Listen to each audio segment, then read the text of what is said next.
Google AI subscription benefit most users never unlock. So here, the hidden value gap.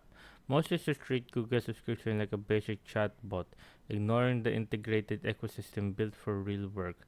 Passive versus proactive. The shift from reactive prompt to proactive workflow is where your subscription real value lives. Beyond text prompt, automated agents, deep research, and multimodal creations are unlocked but rarely used.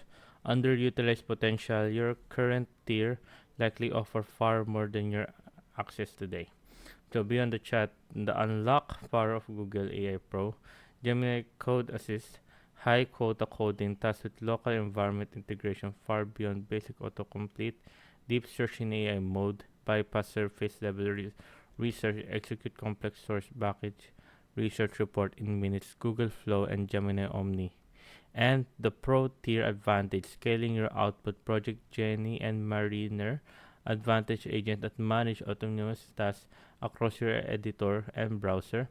Experimental Edge Jules, prioritize access to Jules for independent repository management and automatic coding workflows.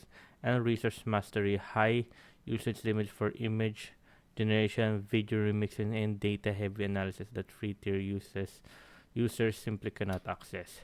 So the strategic path workflow, audit your workflow.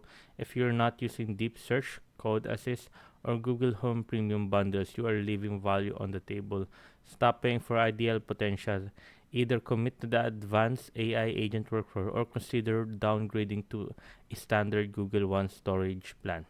Your move this week. Identify one high impact AI feature from your tier and master it before the week ends. Okay, so quick to for you guys, the gap between subscribers who unlock full value, those who didn't don't isn't about the plan. It's about workflow integration. So there you go, guys. I really do enjoy. If you have a question, guys, dapat ako siyang guys. As soon as possible, and thank you guys.